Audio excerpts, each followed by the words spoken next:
Welcome, dear listener, to another Quiet Corner Time, brought to you by the Sleepy Historian, where boring history isn't boring at all. It's simply slow enough to drift off to. If this kind of soft-spoken storytelling helps you unwind, feel free to gently tap the like button and subscribe, but only if it actually brings you peace. And if you're feeling awake enough, let me know in the comments where you're listening from and what time it is. It's strangely comforting to imagine who else out there is slowly dozing off to the same ancient tales.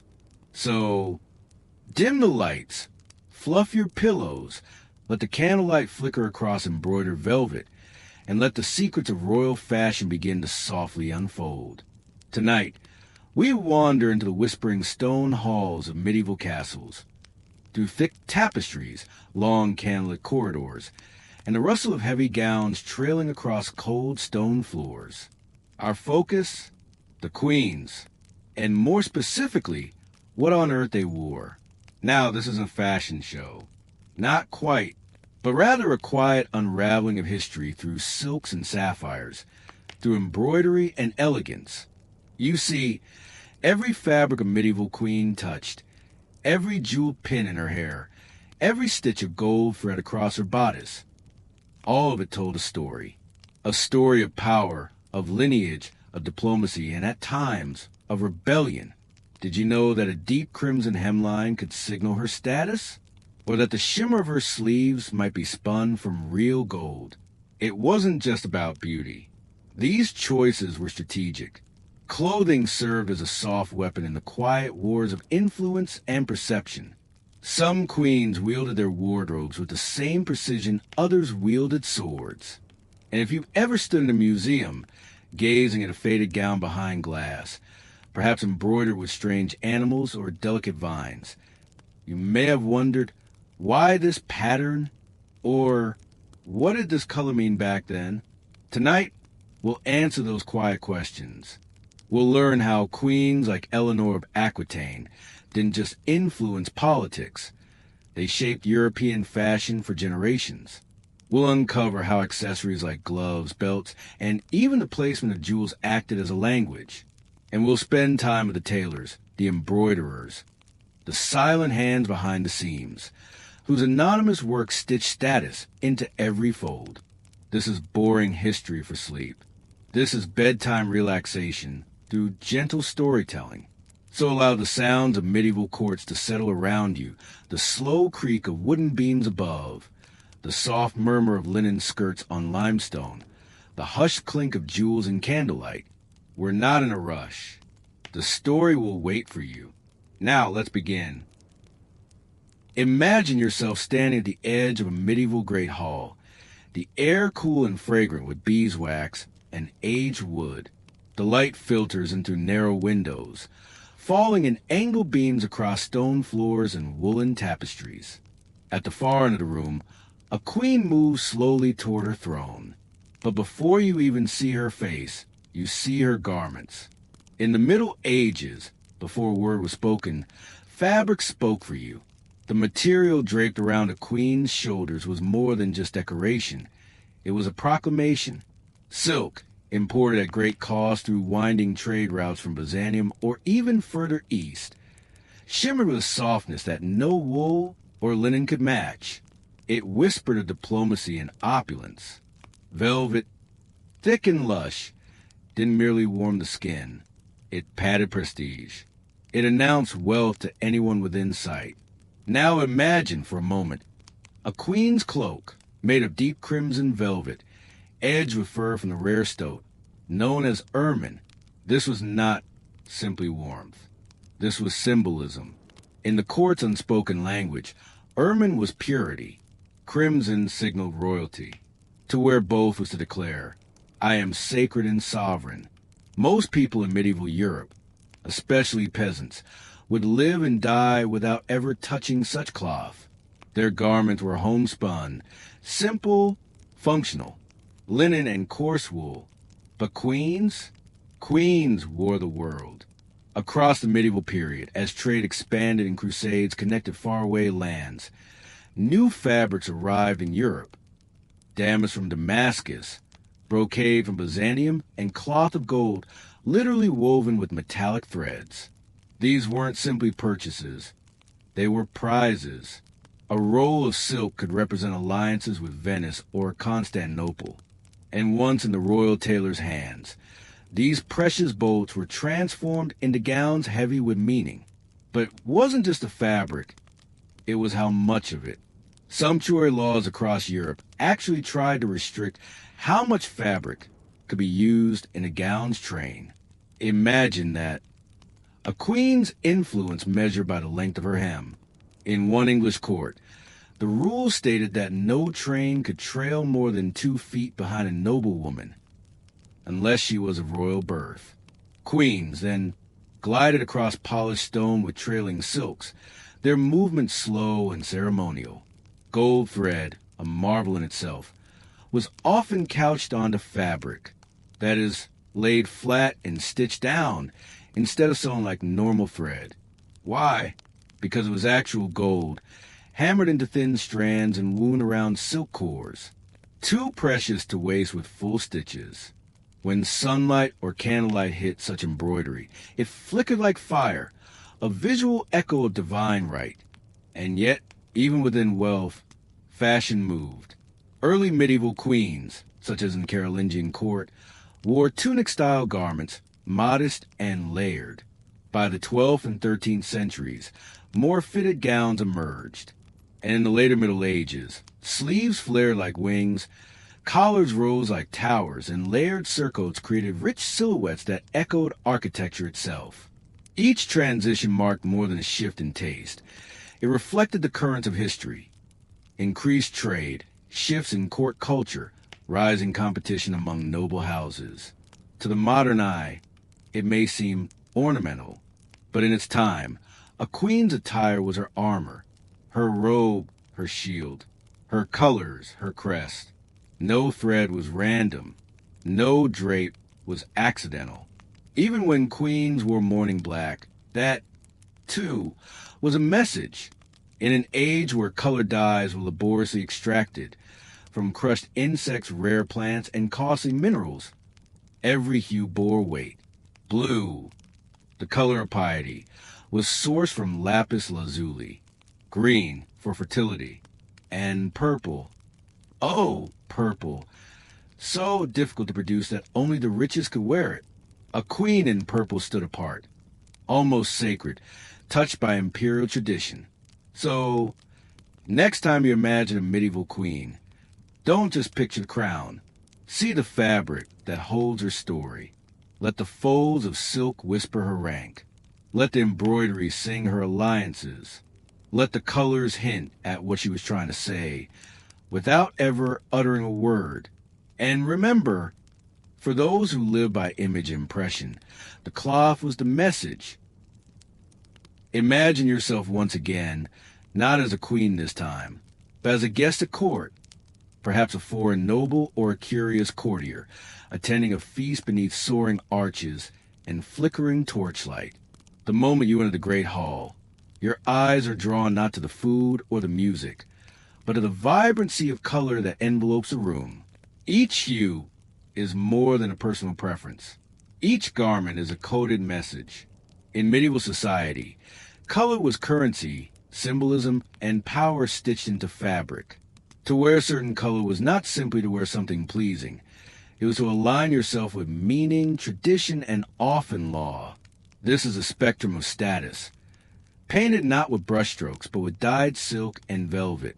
Deep red, a shade extracted painstakingly from madder root or crushed cochineal insects, wasn't just beautiful. It signified majesty. A queen wearing a red cloak did not merely want to be seen. She wanted to be understood. Red, in its richest form, symbolized authority and divine favor. It turned heads not through its brightness, but through what it represented. Then there was blue. Not just any blue, but profound, celestial shade drawn from lapis lazuli. Imported from far-off lands like Afghanistan, lapis was ground into pigment and dye, more costly by weight than gold.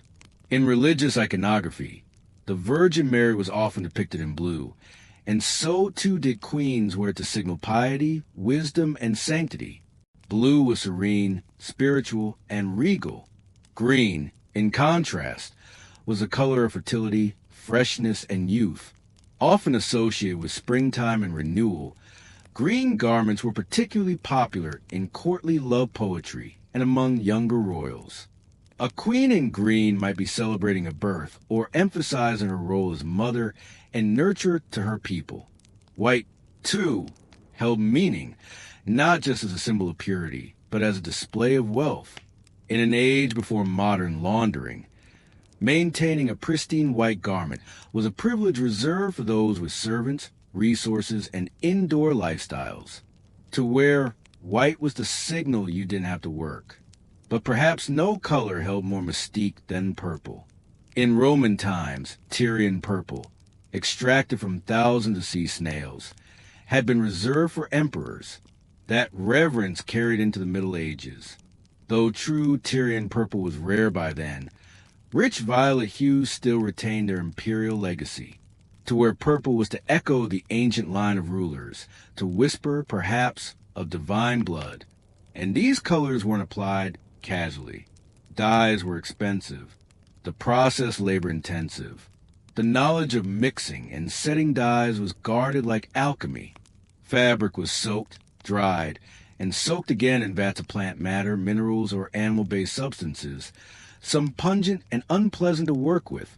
The final product, a gown dyed a uniform, rich shade, was an achievement in itself. Beyond single color statements, royal garments also used combinations to speak volumes. Blue and gold, red and white. These weren't just complementary palettes. They were political tools, evoking family crests, dynastic heritage, or matrimonial alliances. You might notice embroidered patterns along the hem, vines, fleur-de-lis, or tiny lions. These weren't just decorative. They were heraldic, even when not in battle. Queens carried their coat of arms in thread. Their sleeves bore their family's legacy. Their collars whispered their alliances. And this language of color extended beyond clothing. Tapestries told stories not just through pictures, but through the color schemes of the characters.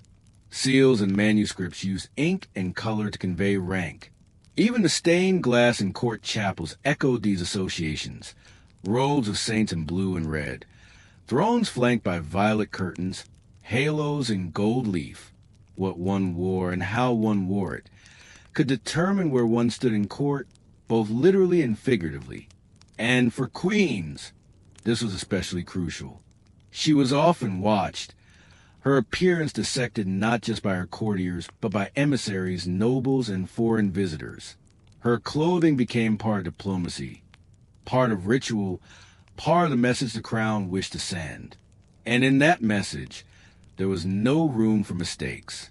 So the next time you see a medieval portrait, perhaps of a queen in a stiff red gown, holding a lily and seated beneath a gold-trimmed canopy, look closer. See the dye, see the symbolism, see the statement. Her clothing was not merely chosen. It was crafted, layer by layer, thread by thread, color by color, into a visual declaration of her place in the world. And through that spectrum, we glimpse not only fashion, but the very structure of medieval society. Picture, if you will, the slow passage of centuries, not in wars or grand events, but in the rustle of silk skirts, the changing length of the sleeve, or the addition of a jeweled clasp. For medieval queens, fashion was not static. Like the tides of kingdoms, it evolved gradually, beautifully, and often imperceptibly, until what once adorned a monarch in the early Middle Ages would look quaint, even foreign, to her great-granddaughter 2 centuries later. In the early medieval period, the influence of the Roman Empire still lingered in the folds of clothing. Queens often wore long tunics called blyouts, layered garments made of linen or wool, sometimes over simple underdresses. These gowns were loose, graceful, and practical, offering warmth in drafty stone halls. Belts or girdles at the waist provided definition, and often carried pouches, keys, or prayer beads. The cuts were straight, the colors muted, and ornamentation minimal, often just a border of embroidery or a delicate brooch fastening the neckline. Hems were long, but not so long as the trail, as queens still walked among courtiers, inspected kitchens, or even helped tend to matters of state. But as the centuries turned, fashion began to narrow and elongate. Garments hugged the body more closely, echoing the growing Gothic influence in architecture and art. Sleeves became fitted, then dramatically flared, trailing across the floor in a cascade of fabric. Dresses acquired trains, and necklines deepened in elegance, framed by fur-lined collars or stiffened ruffs. By the high Middle Ages, opulence crept in, thanks to the Crusades and increased trade. Queens had access to silk from Byzantium, brocades from Persia, and fabrics dyed in vibrant new hues. The blouse gave way to the cote hardie and the surcoat. Layered dresses sometimes open at the sides to reveal contrasting undergowns. The famous sideless surcoat, a sleeveless overdress with wide armholes, was both stylish and symbolic. It showcased not only the queen's slender silhouette, but also her wealth through layers of expensive cloth beneath. These garments became canvases for artisans. Imagine a queen standing atop a castle balcony, her outer gown of sapphire silk, shimmering subtly in the sunlight. Along the hem, golden lions march, not real one, of course, but embroidered beasts stitched in metallic thread, representing her family's crest. Each lion took hours, sometimes days of careful work. And it wasn't only for appearances. It told a story. Anyone who saw her knew who she was, what line she came from, and which crown she supported. Headwear, too, followed its own curious evolution. Where once queens had worn simple veils, light gauze that fluttered like wings, they now donned structured headdresses. The wimple, which framed the face and covered the neck, was replaced in time by the hennin, a conical hat that extended up and away from the head, sometimes nearly a foot tall, often paired with sheer veils that flowed like banners in the breeze. These dramatic headdresses were more than frivolity. They kept hair clean in smoky rooms marked status, and followed strict guidelines about modesty and visibility. In many courts, only married noblewomen could wear certain types. The hennin wasn't just a fashion, it was a declaration. And as the Middle Ages waned, the late medieval period ushered in a truly extravagant era. Dresses grew even grander. Bodices were stiffened with whalebone or reeds. Sleeves became padded, decorated with pearls and small bells. Necklines plunged, not provocatively, but in a carefully balanced blend of display and demureness. Trains stretched behind queens like flowing rivers, sometimes carried by attendants. Sumptuary laws, regulations on who could wear what, also grew stricter. These laws declared which fabrics and colors were restricted to royalty. A duchess might wear velvet, but only a queen could wear ermine fur or cloth of gold. Violating these laws wasn't merely a fashion faux pas. It could be seen as a challenge to authority. And so, queens wore their dresses with awareness, conscious of every thread, every hue, every fold. Her wardrobe was her armor, her diplomacy, her faith. And it changed, not overnight, but like the slow shifting of seasons, each layer adding to the story of who she was and how she ruled. From the simplicity of linen shifts to the grandeur gowns that took months to make, fashion followed queens through coronations, feasts, pilgrimages, and mourning. Their clothing bore the weight of ceremony, motherhood, widowhood, and the unrelenting scrutiny of court life. Even now, centuries later, we trace the lines of their gowns in illuminated manuscripts. We marvel at preserved garments in museum glass. We see their echoes in modern runways, royal weddings, and the silver screen. But back then, beneath all the lace and velvet, there was still a woman, perhaps adjusting a pin, brushing a spot of dust, or stealing a moment's breath before the great hall doors opened and all eyes turned to her. And so, fashion marched forward, gown by gown, century by century. Imagine yourself walking through the cool, echoing halls of a medieval castle. Tapestries sway ever so slightly from the draft, and your footsteps are muffled by thick rushes on the stone floor.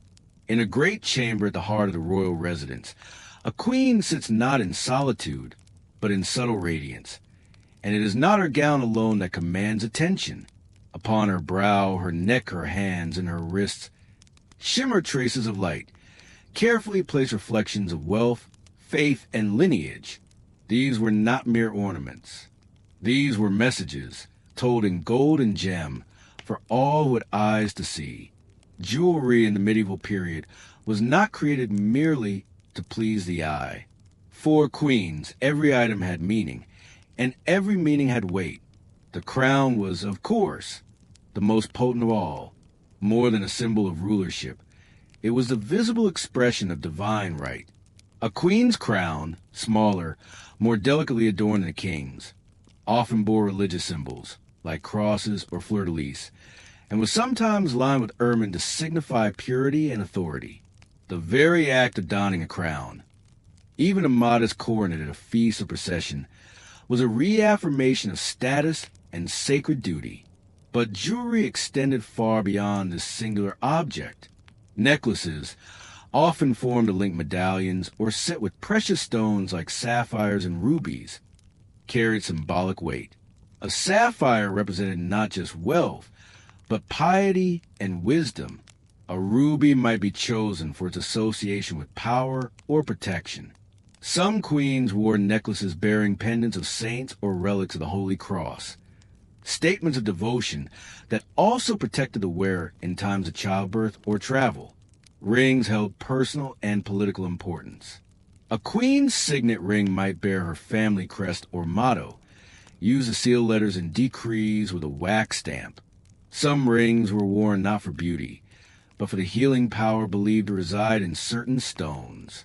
Amethyst, for example, was thought to guard against illness and intoxication. Garnets were worn for strength in battle. Even though queens rarely fought, they often gifted such rings to their sons or husbands as tokens of support and protection. Even earrings, which grew more popular in the later Middle Ages, became a subtle language of wealth and fashion.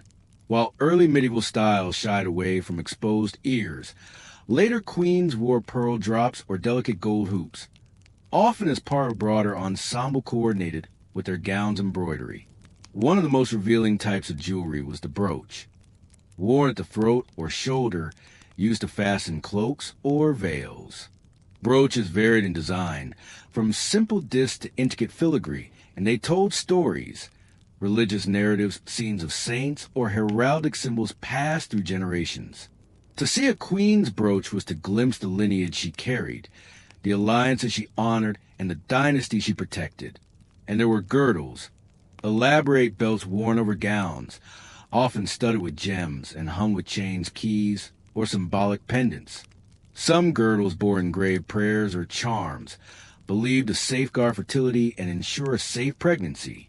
Queens often gifted such belts to noble women at court, especially upon marriage, as blessings in metal and stone. The materials themselves carried significance. Gold, naturally, symbolized wealth, but it also had spiritual resonance, incorruptible, eternal, and radiant like divine light. Silver, cooler in hue, was linked with purity and discretion. Pearls, a favorite among queens, represented both chastity and grace, appropriate virtues for a woman expected to embody idealized forms of both. But access to these precious items was carefully guarded. Sumptuary laws regulated the use of certain stones and metals, ensuring that only royalty and select nobles could wear the finest jewelry. A merchant's wife might admire a golden ring in the marketplace, but she would risk severe punishment if caught wearing one beyond her station. For queens, however, these laws were not restrictions. They were affirmations. The exclusivity of their jewels reinforced the hierarchical fabric of society. Yet, it was not only about display. There is tenderness, too, in these objects. Some jewels were gifts from kings, tokens of affection or alliances. Others were handed down, mother to daughter, each new wearer adding a thread to the story. Some were worn only on feast days or in mourning, their appearance a visual diary of the queen's role as matriarch, diplomat, and sacred presence in court life. And even now, in museums and hidden vaults, these items remain tiny, glittering survivors of centuries, rings inscribed with prayers, necklaces worn at coronations, crowns that once graced the heads of women who shaped kingdoms, bore heirs, and weathered wars. These pieces do not merely survive because they are beautiful. They endure because they are meaningful. Because every gem, every clasp, every delicate filigree whispered something about the woman who wore it and the world she ruled. Imagine yourself standing quietly in the corner of a grand medieval antechamber. Sunlight filters through narrow stained glass windows, spilling colored shapes across stone floors. You hear the rustle of fabric, the hush of conversation, and the soft snap of leather. A queen is preparing to make her entrance, and though her gown gleams and her jewels sparkle, there is something more, subtle details that speak to those trained to listen.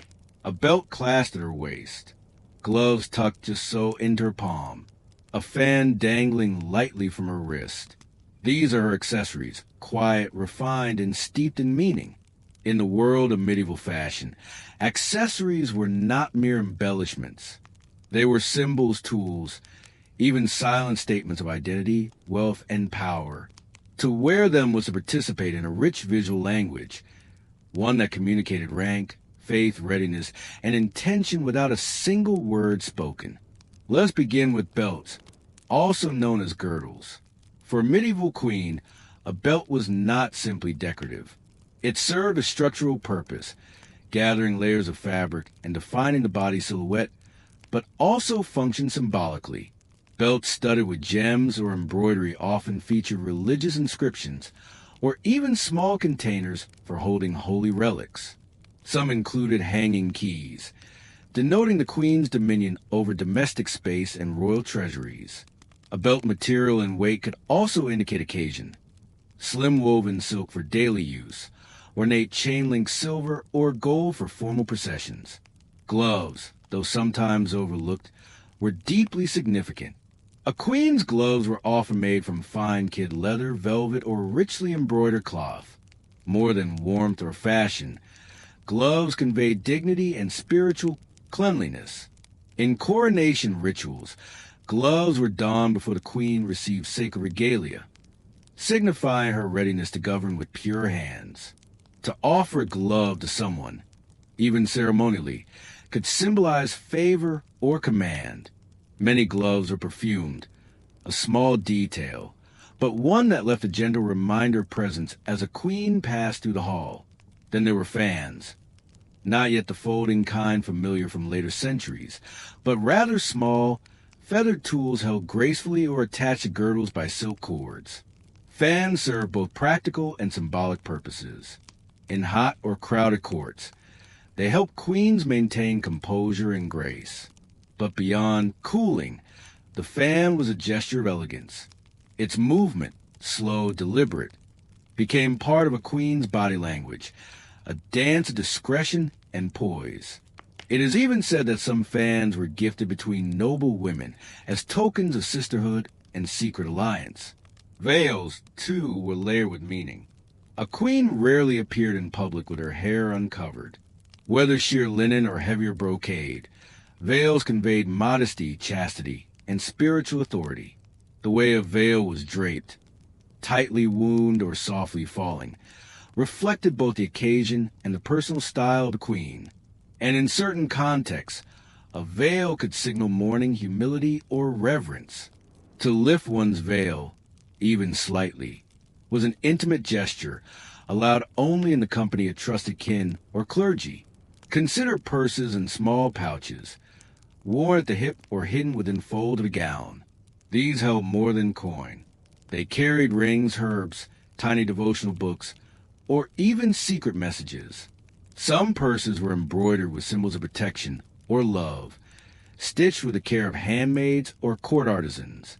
A queen might present a pouch to a visiting dignitary as a gesture of welcome, or place a sentence shaped within to keep her garments fragrant and clean. And we must not forget the shoes. Although often hidden beneath long skirts, royal footwear was carefully designed. Queens wore shoes of velvet or leather, sometimes dyed deep crimson or blue, colors difficult and costly to produce. Many were embroidered with pearls or lined with fur.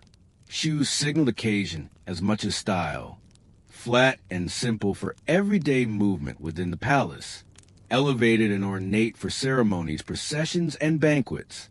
The glimpse of a jeweled toe beneath a queen's gown might spark admiration or whispers, depending on the viewer. Even hairnets and circlets played their part. Hairnets made of silk thread and gold wire preserved intricate hairstyles and demonstrated wealth. Circlets, slim bands of metal, were less formal than crowns, but still regal, worn at feasts or garden gatherings. A circlet embedded with sapphires might signify wisdom and constancy, while one adorned with emeralds might suggest renewal, fertility, or growth. Accessories were not chosen lightly. Every item, down to the tiniest clasp or embroidery thread, carried deliberate purpose. Artisans labored to craft these objects, and queens chose them to send signals, sometimes public, sometimes private, about allegiance, piety, availability, or power. We know of these items not only through manuscripts and paintings, but from archaeological discoveries. In tombs and hidden chambers, buried beneath centuries of dust, we find gloves preserved in cedar boxes, belts laid across decayed silk, brooches still clasped, waiting. Each find is a whisper from the past, a delicate thread of story once told without a single word. Accessories may be small, but they are mighty in message. They tell us how queens move through their world, not with weapons or speeches, but with gesture and grace, carried on fingertips and fabric. Imagine walking into a quiet museum hall, the kind with dim lights and echoing footsteps. Glass cases line the room, their contents softly illuminated. Inside, resting against deep velvet, are the carefully preserved remnants of another world. A tiny shoe, no longer than your palm, a belt buckle of gilded bronze, a necklace whose emeralds still catch the light. These are not simply relics. They are portals to the lives once lived, particularly those of queens, whose adornments told their stories in glimmering, silent detail. Today, many of the accessories worn by medieval queens survive only in fragments. Time has not been kind to silk or leather, and even the finest lace disintegrates when left too long in damp soil. Yet still, the past leaves traces, buried beneath cathedral floors, tucked into monastery walls, or preserved in tombs untouched for centuries. In Westminster Abbey, for instance, a pair of embroidered gloves once belonging to a royal consort was found encased in a lead-lined coffin, wrapped in linen, remarkably intact. The gloves were stitched with delicate floral patterns, lined with fur, and decorated at the cuff with tiny golden clasps. Scholars believe they were funeral garments, worn for the last time in quiet reverence. Even in death, a queen was adorned with care. At the Museum of London, a small but exquisitely wrought silver mirror once used by a medieval noblewoman rests behind glass. It's portable, meant to fit into a pouch or drawer. The back is engraved with interlocking vines and a tiny Latin inscription, likely a personal motto or prayer. Such mirrors weren't merely for vanity. They were deeply symbolic, tied to the concept of self-awareness, morality, and divine reflection. A queen who possessed such a mirror was expected to not only maintain her beauty, but her virtue. Archaeological digs across Europe have unearthed a wide array of belt fittings, brooches, combs, and pendants, many buried with their wearers. In Saxony, a grave thought to belong to a high-ranking court lady revealed a beaded necklace of rock crystal and jet, materials once believed to offer protection from envy and illness. In another tomb in northern France, excavators discovered a wooden chest still clasped shut, Inside were remnants of cloth and a brass pin in the shape of a bird, a symbol of grace and freedom, perhaps worn in the queen's hair during festivals.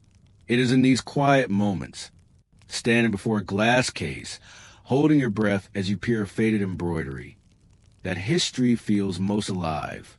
Each item tells a story not of conquest or war, but of presence, of how queens lived, prepared, and presented themselves to the world around them. Some museums have taken to reconstructing entire royal wardrobes from these findings. Using paintings, descriptions, and surviving fragments, historians and textile experts recreate gowns layer by layer, from the underdress and chemise to the outer robe, belt, and veil.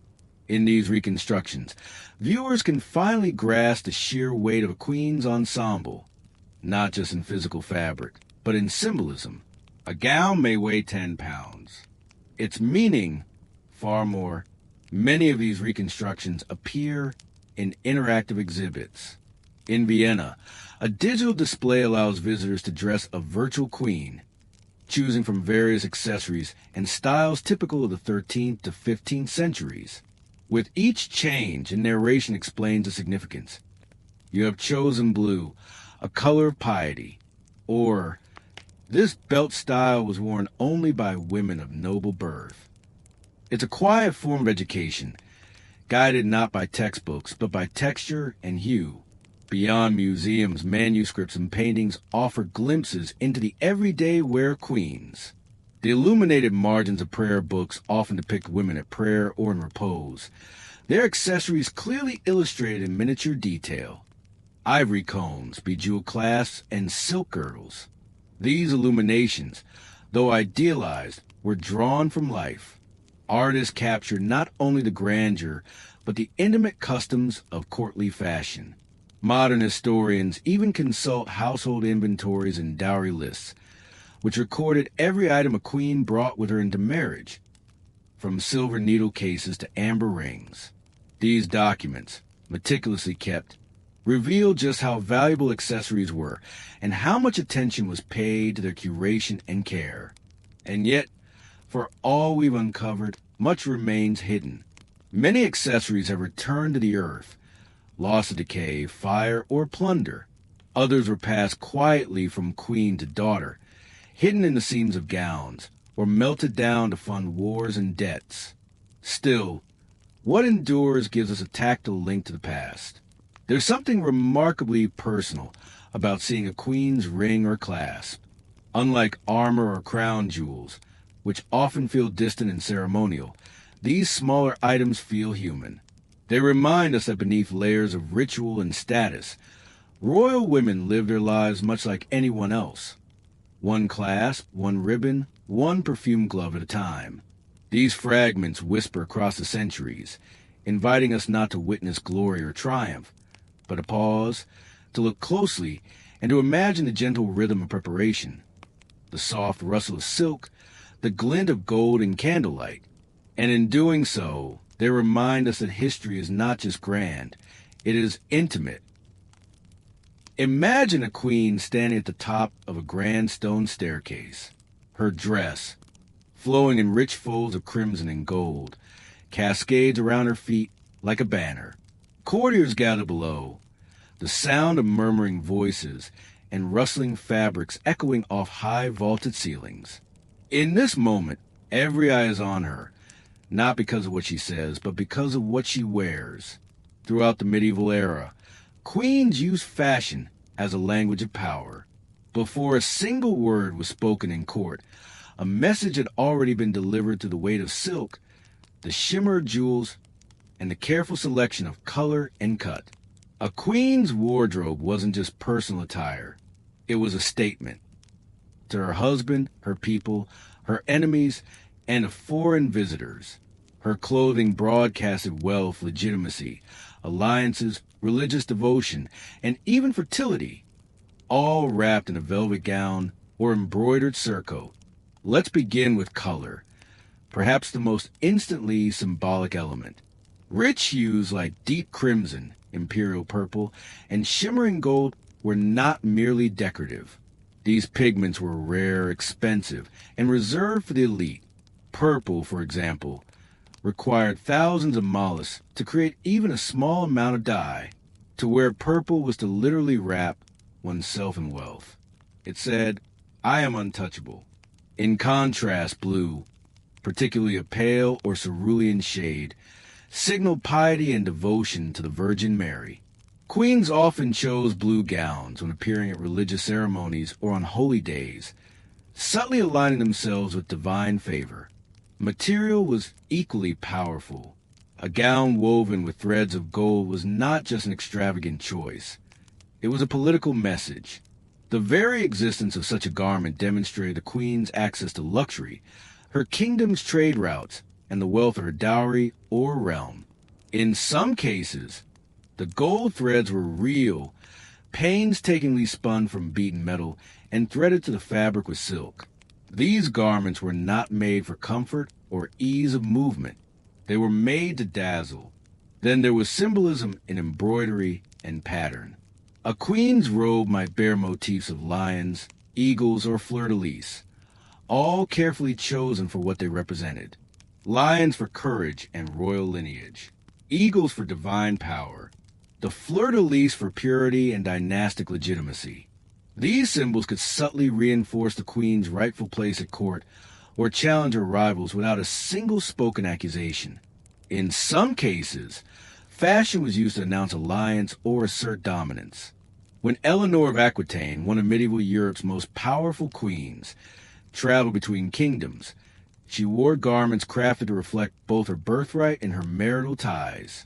On diplomatic visits, she would appear in a blend of French and English styles, a visible reminder that her power extended beyond a single court. Consider the wedding garments of queens. These were not simply dresses, but public documents of union and strategy.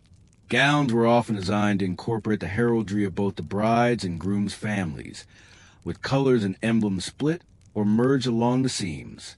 The fabric itself might be imported from the groom's homeland, the thread spun by the bride's own attendants, every stitch a testament to cooperation or dominance. Even veil length and fabric weight could carry meaning. A heavy, trailing veil signified submission, not just to a husband, but to a greater political structure. A shorter, structured headpiece implied autonomy and strength. Over time, queens who became regents often adopted more austere and masculine silhouettes, subtly stepping into authority without breaking custom. And don't forget the ritual of dressing itself. A queen was not alone when she selected her gown. Her ladies-in-waiting advisors, and sometimes even clergy, were involved in crafting her daily image. Clothing was discussed in council meetings, approved by family members, and dictated by the demands of state. It was not simply fashion. It was diplomacy, doctrine, and duty. Take Isabella of France, who married Edward II of England. She famously wore a gown stitched with silver thread and lined with ermine fur when attending court during political upheaval.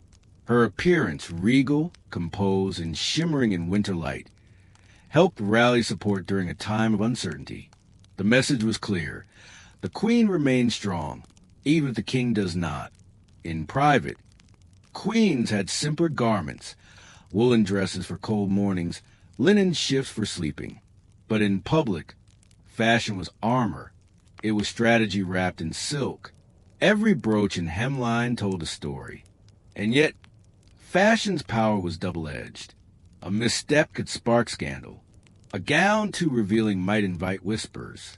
Colors associated with mourning worn in celebration could appear tone-deaf or rebellious. A necklace absent from the queen's throat, if known to be a family heirloom, might cause speculation about strife, debt, or illness. Thus, the queen's clothing was a tightrope walk, balancing expression, tradition, and control. She had to be captivating, but never ostentatious. Pious, but not plain. Wealthy, but not wasteful. Her garments needed to satisfy not just personal taste, but the expectations of the people, the church, and the political machine she helped operate. In this way, fashion became one of her most effective tools, a silent yet eloquent form of leadership, negotiation, and resistance. Through her wardrobe, she could sway perception, enforce policy, and strengthen her legacy, stitch by deliberate stitch. Picture yourself in the bustling heart of a medieval town, vendors calling out their wares, the scent of fresh bread and damp stone lingering in the air. Amidst the crowd, women and girls glance at a mural the Queen painted on a local chapel wall. Her image, immortalized in paint and gold leaf, is the very ideal of beauty and virtue. Her gown, her hair, her posture, all mirrored and admired.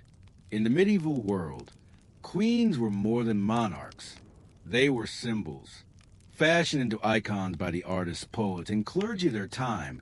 Their clothing didn't just express power, it created trends. What they wore echoed far beyond the palace walls and into the homes of nobles, merchants, and even peasants. Let us consider Eleanor of Aquitaine, one of history's most influential queens. As queen of both France and England during the 12th century, her fashion choices straddled not only geography but cultures. Known for her intelligence and political prowess, Eleanor was also famed for her bold fashion. She popularized fitted bodices, wide sleeves, and delicate, sheer veils that flowed like whispers. When she appeared at court, her garments combined French grace with English restraint, a deliberate act of unity between two often contentious realms. But more than that, Eleanor was aspirational. Her garments became the foundation for the courtly lady ideal. Noble women began mimicking her style, not just in dress, but in speech and manner. The literary tradition of the noble queen in velvet was inspired by women like Eleanor, and that image filtered into ballads, tapestries, and later, even stained glass windows. Another great influencer was Isabella Castile, who reigned in the late 15th century. Though known for her staunch Catholic faith and political resolve, Isabella also understood the silent language of garments. She often dressed modestly, choosing darker, solemn colors, but would switch to lavish gold-embroidered gowns during coronations or royal births, reinforcing her connection to both heaven and the state. Her clothing balanced austerity and majesty in a way that made her seem both divine and grounded. A queen of the people, yet touched by the sacred. Queens often inspired fashion, not just through their personal style, but by what they represented. In France, Anne of Brittany was depicted in manuscripts wearing layers of embroidered linen, fur-trimmed robes, and intricately woven coifs, each element blending local Breton customs with Parisian luxury. Her marriage united two regions, and her garments embodied that fusion. Fashion also trickled down through royal ceremonies. When a queen was crowned, married, or gave birth, the garments she wore were carefully recorded, sometimes in poetry, sometimes in church chronicles, and often in commissioned paintings. These public images were like medieval fashion magazines. Copies and reinterpretations followed soon after, and were the sumptuary laws. These regulations dictated who could wear what, and they were often enforced based on what the queen wore. If the queen adopted a new sleeve style, tailors across the country might see increased demand from noble women eager to imitate it. But if commoners began wearing colors or styles deemed too royal, the laws would tighten. Thus, queens indirectly shaped national dress codes. We can see this ripple effect clearly in the accessories of the time. Queenly fashion made elaborate headdresses, like the hennin or butterfly veil, all the rage among upper-class women. Intricately worked girdles, long trailing sleeves, and tightly laced bodices became symbols not just of beauty, but of elevated status. Even when garments themselves couldn't be copied, silhouettes and flourishes often were. Portraiture, too, immortalized queenly fashion. In frescoes and tapestries, queens are often shown seated regally, surrounded by flowers or religious symbols, their robes pooling around them like water. These images became templates. The same postures, patterns, and clothing motifs were reused for decades, influencing not just how people dressed, but how they imagined queens to look and act. And just as modern celebrities have stylists, medieval queens had their court tailors, embroiderers, and advisors who carefully curated their wardrobes. These artisans helped craft not just garments, but public images, visual narratives that whisper messages of strength, grace, piety, or fertility depending on the occasion. It's worth noting that many queens also served as patrons of the textile and fashion industries.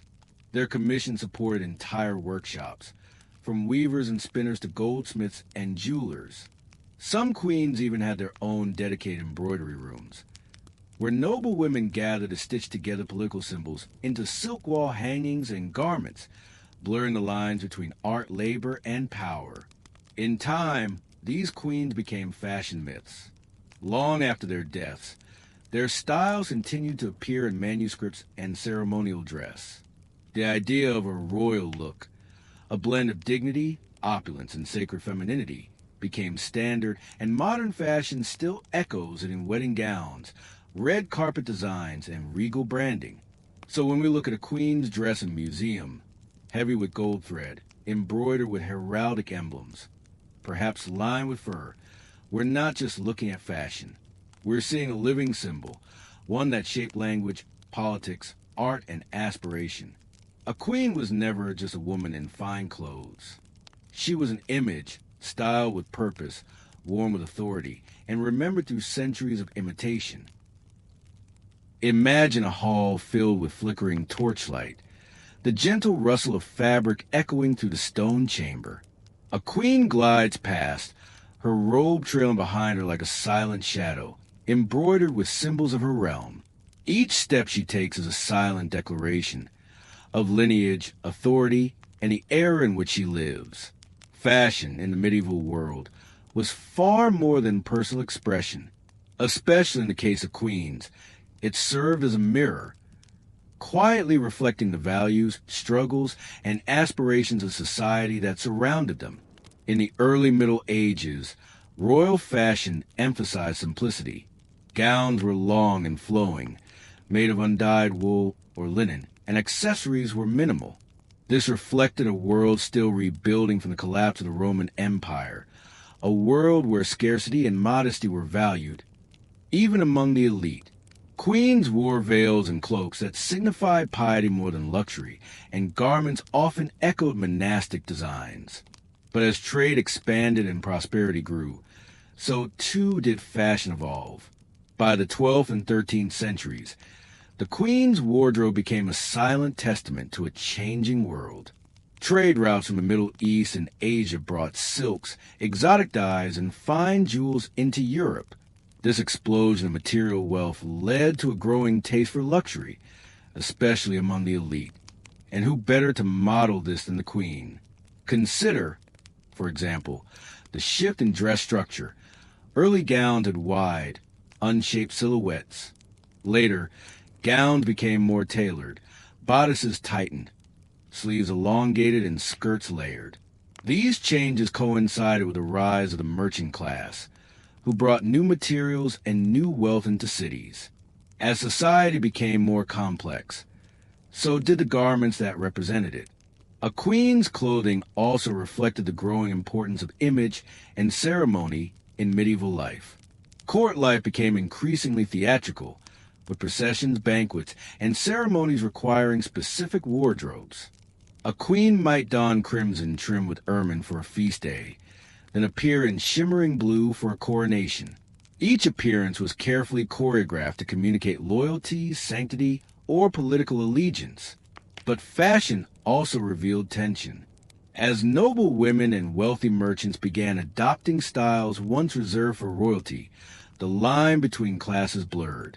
This led to the enforcement of sumptuary laws, strict rules controlling who could wear what.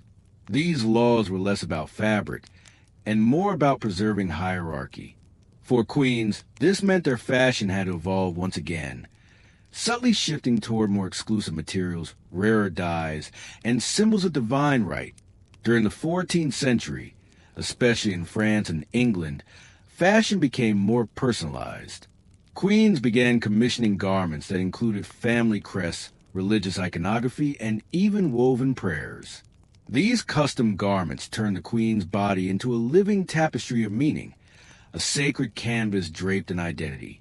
At the same time, the Black Death swept through Europe, altering nearly every facet of society. Strangely, even amid such tragedy, fashion flourished. Some scholars suggest that the fleeting nature of life inspired a desire to leave a mark. And for queens, fashion was one way to do just that. Gowns became more opulent, sleeves longer, headpieces taller. It was almost as if dressing grandly was a form of hope or defiance against a world in mourning.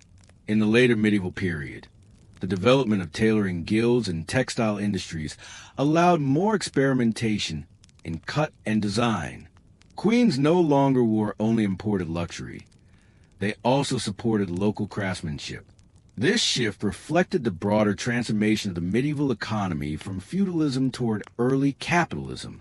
The queen's wardrobe, once simple and symbolic, now had layers of meaning: political, spiritual, and economic. What she wore could influence trade. If a queen favored a certain fabric, merchants would scramble to import it. If she adopted a local dye or embroidery style, regional guilds would flourish. Furthermore, fashion reflected changing attitudes toward gender and power. While early medieval queens were often portrayed as passive consorts, later queens embraced their roles as regents, diplomats, and cultural patrons. Their fashion followed suit, evolving from modest veils to structured gowns, from neutral tones to commanding colors like imperial purple or scarlet. Their garments mirrored not just a changing society, but their growing presence within it. By the end of the 15th century, royal fashion had become almost theatrical. Layers upon layers, embroidered messages, religious motifs. These weren't just garments, they were statements. And for the people watching from afar, whether in bustling cities or rural hamlets, the queen's attire offered a glimpse into grandeur, values, and inner workings of their world. So when we say fashion was a mirror to medieval society, we mean it quite literally. The queen, cloaked in velvet, girdled with gold, veiled in silk, reflected not just herself, but an entire civilization's desires, beliefs, and transformations. Imagine, for a moment, a queen entering a grand cathedral. Light filters through stained glass, casting jewel-toned shadows across her path. Her gown shimmers softly, not just from the richness of the fabric, but from the silent messages it carries. Medieval queens didn't just wear fabric, they wore meaning. Every thread, every color, every stitch had a purpose. It was not merely fashion, it was language. Let's begin with the fabrics themselves.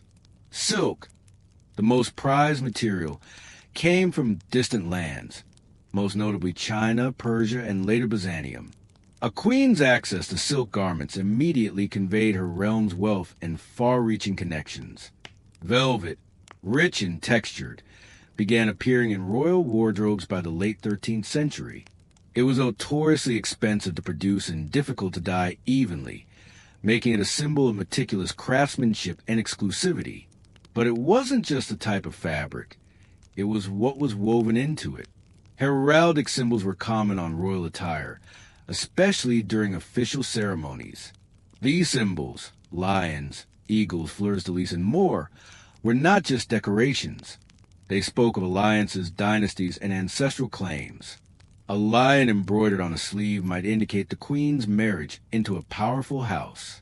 A border of ivy or oak leaves might whisper fertility, renewal, or connection to nature worship. Some queens favored intricate embroidery along hems and cuffs. These narrow strips of fabric became miniature scrolls of information. Religious symbols were also common: crosses, doves, or depictions of saints, sewn into inner linings or hidden under collars. These were not visible to the public eye, but serve as private acts of devotion, stitched into the daily experience of power. Color was equally symbolic. Deep blue, extracted from lapis lazuli, was among the rarest and most expensive dyes, often reserved for depictions of the Virgin Mary in religious art.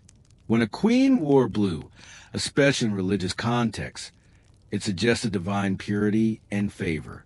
Red, particularly vermilion and crimson, was a mark of royal authority.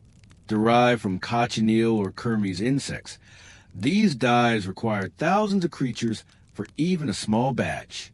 A crimson cloak might signify bloodline and legitimacy, linking a queen's presence to the enduring strength of her dynasty. Gold thread, woven directly into fabric, wasn't merely decorative. It was real gold, flattened, spun, and sewn with care. Garments adorned with gold thread shimmered in candlelight and signaled not only wealth, but the divine nature of royal rule. After all, who but God's chosen could be wrapped in radiance? Then there were subtler signs, the way sleeves were shaped or where pleats fell. A narrow sleeve suggested piety and modesty. A dramatic sleeve, flowing nearly to the ground, hinted at wealth and luxury, as such fabric served no practical purpose and required constant care. Likewise, the train of a gown, its length and embroidery, often reflected the importance of the event and the social hierarchy present.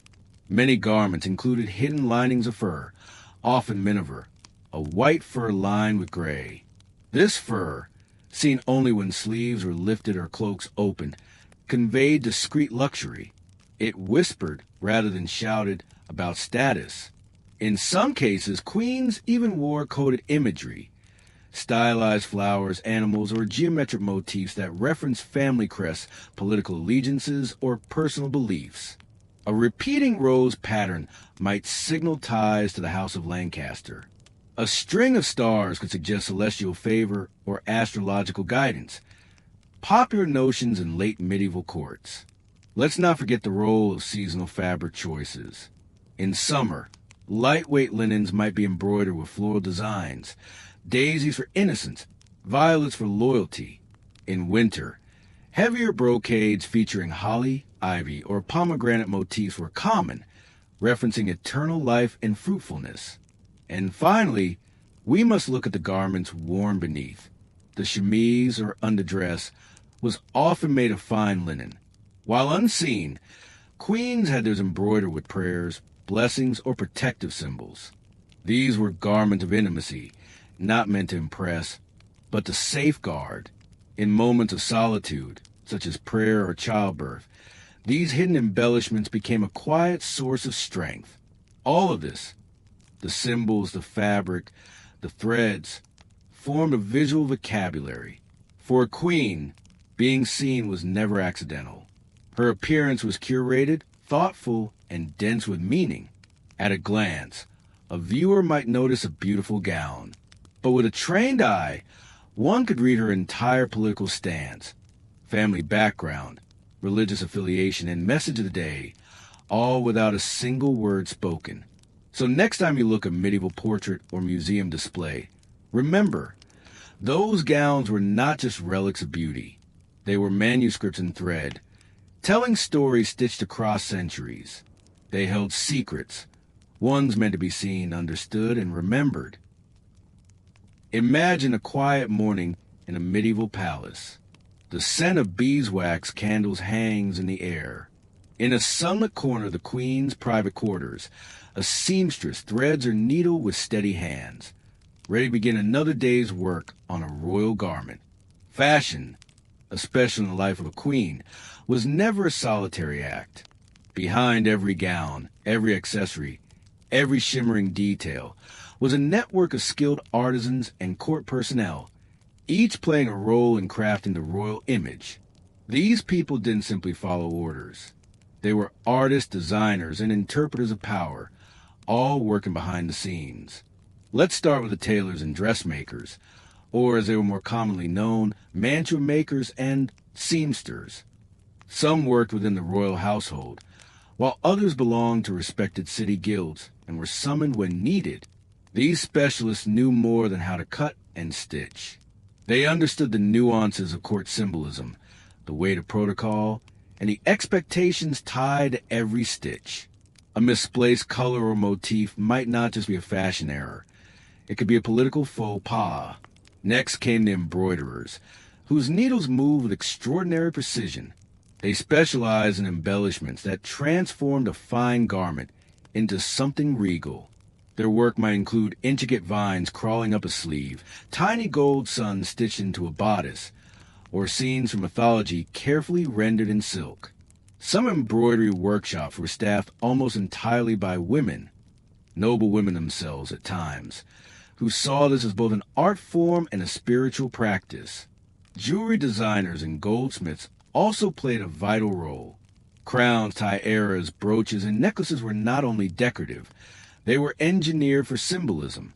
A necklace with a sapphire pendant might be crafted specifically for a queen's appearance at a diplomatic banquet, chosen to reflect both elegance and fidelity. Artisans had to be fluent in gem symbolism, metallurgy, and storytelling. Then there were the wardrobe keepers, known in many courts as the mistress of the robes or similar titles.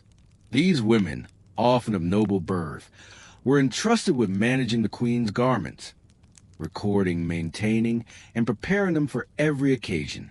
They worked closely with tailors, laundresses, and servants to ensure that the queen's wardrobe reflected her evolving role and circumstances, whether mourning, celebration, diplomacy, or religious devotion. Interestingly, queens often had fashion advisors, though not by that name. These were learned women or senior courtiers who understood not only current styles, but how those styles could be interpreted. A gown with foreign embroidery might be appropriate for a treaty signing, or it might raise suspicions of favoritism.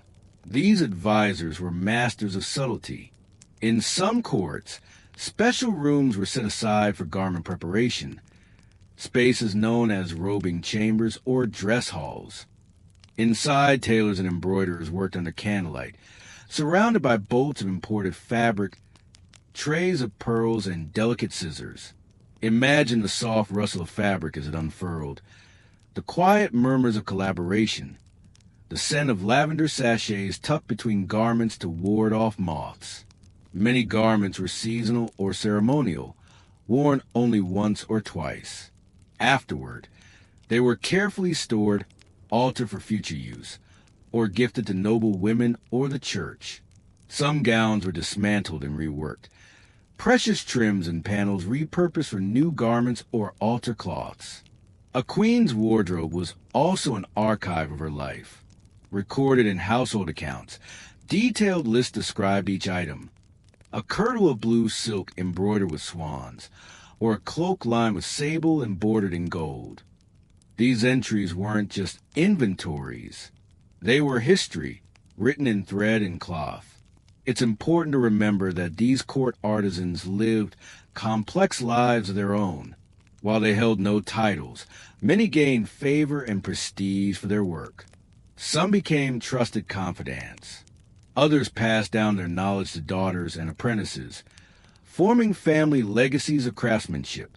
Their work, largely uncredited in the pages of history, lives on in museum cases, and preserved portraits, a fine seam, an even row of pearls, a balanced composition of color and shape. These are the fingerprint of artisans who worked in silence, but left behind elegance. So when we admire the elaborate gowns of queens past, we are not just seeing status or power. We're seeing collaboration, a tapestry of skill, care, and human artistry. The queen may have worn it, but it was crafted by many, and every stitch tells their story. Imagine entering a great hall during a royal feast. Torches flicker against the stone walls, casting long shadows. The queen is seated at the high table, her gown a cascade of velvet, embroidered with shimmering gold emblems. But to the trained eye, this is more than a dress. It is a message woven in fabric, color, and design. In the medieval world, especially within the royal court, fashion was not merely decorative. It was strategic communication, a kind of visual language understood by nobles, diplomats, and even foreign visitors. Every element, from the cut of the sleeve to the symbol on a brooch, spoke of lineage, alliances, mood, and even unspoken intentions. Let's begin with heraldic imagery. Queens often wore garments adorned with the coat of arms of their natal family. their husband's dynasty, or both, often interwoven in complex patterns. This wasn't just familial pride. It was a statement of dynastic legitimacy. If the queen bore both her father's and husband's arms, it reminded onlookers of the powerful alliance that her marriage represented. These symbols weren't always painted or stamped. They were often embroidered in silk and metal threads.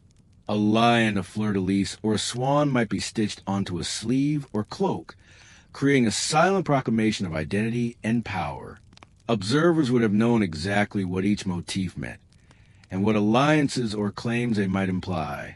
Colors, too, held meaning. A queen appearing in deep blue, especially lapis-dyed garments, might be seen as emphasizing piety and wisdom, suitable for a religious celebration or moment of mourning. Gold and crimson signified wealth and divine right. White was often used to project purity and virtue, especially in portraits sent abroad for marriage negotiations. Even the structure and silhouette of a gown could send a message. Long trailing sleeves and high collars were not only fashionable, they also conveyed majesty and restraint, signaling that the queen did not labor, did not rush, and move with deliberate grace. The flowing nature of such garments made the wearer appear almost ethereal, especially during ceremonial processions. Accessories added more layers of meaning. A necklace bearing a cross might indicate devotion, while a girdle with charms could suggest fertility or protection. Some queens wore rings engraved with prayers or relics tucked into hidden pockets of their gowns, details known only to a few, but deeply meaningful. Others had signature items, like a favorite brooch, passed down through generations, worn at significant events to draw subtle connections with past queens. Fashion could also be used to send political signals. If a queen wore a garment fashioned in a style associated with a rival court, perhaps something from the Burgundian or Castilian fashion houses, it might spark rumors of sympathy or secret diplomacy. Similarly, refusing to wear certain colors or motifs could be interpreted as a form of protest or resistance, especially in times of tension. Portraits played a role in this visual storytelling. When a painting or tapestry of a queen was created, the clothing depicted often exaggerated symbolic elements to reinforce her message to posterity. A gown might be shown more elaborate than it was in life, the embroidery clearer, the crown taller, not to deceive, but to clarify. These were not casual likenesses. They were crafted narratives like visual treaties. The court was full of interpreters of these codes, ladies-in-waiting, foreign ambassadors, and artists, all trained to observe and analyze every detail. For instance, an ambassador might report home not just on the queen's words, but on what she wore, and what it could imply about her mood, her alliances, or her role in upcoming negotiations. It is remarkable to think that entire policies and perceptions could be influenced by a queen's wardrobe. In this sense, fashion was not frivolous. It was strategic power, woven thread by thread, planned with care and often rehearsed in private chambers before stepping into the public eye. Today, many of these meanings are lost to us, but preserved garments, written accounts, and paintings still whisper this intricate language, one where fashion was the script and queens were both the authors and the messengers. So, the next time you see an image of a medieval queen, take a closer look. Beneath the embroidery and gemstones, beneath the velvet and lace, there may be an entire story waiting to be read. A tale of diplomacy, dynasty, and quiet strength told in fabric. As you rest now, perhaps with images of velvet and gold thread drifting softly through your thoughts, let's take a final, quiet glance at the enduring legacy of medieval queens and the royal fashion that once defined empires. The fashions worn by queens of the Middle Ages were never merely adornments. They were a language, a carefully constructed grammar of texture, color, and symbol. Each hemline whispered about tradition. Each embroidery hinted at diplomacy. Each jewel rested heavy with expectation. And those centuries have passed. Their influence lingers. We still see echoes of their choices in modern couture, in royal weddings, state ceremonies, and designer runways. The long trains, the embroidery that tells a story, the crowns resting gently on styled hair. All these are faint reflections of the past, woven anew from modern eyes. Fashion houses today often draw on the rich textures and silhouettes of medieval design, not just because of their beauty, but because of the authority they radiate. Queens of old understood the power of presence, and that power continues to inspire. Museums, too, play their part in keeping these stories alive. Preserved garments, once worn by nobility, rest in softly lit glass cases. Visitors lean in, admiring the fine stitchwork, the subtle colors faded by time. These are not just artifacts. They are chapters in a quiet history, stitched by hand and worn with purpose. And books, so many books, continue to explore what it all meant. Fashion historians, costume designers, and curious minds alike continue to decode this visual language. They ask, why this fabric? Why that color? Why that particular pattern? And with each question, the queens speak again. There's a certain comfort in this continuity, in knowing that something as delicate as a silk ribbon or a gold-trimmed cloak can carry meaning across centuries, that while empires rise and fall, a piece of fashion, a personal, intimate expression of power, can endure. And so we close our story, gently folding the last layer of embroidered silk, setting aside the jewel belt and letting the candlelight fade. Sleep now, with the echoes of royal halls and whispered secrets in velvet-lined corridors. Sleep, as a legacy of queens weaves softly through your dreams. And know that the history they wore still surrounds us, a quiet elegance that never truly faded.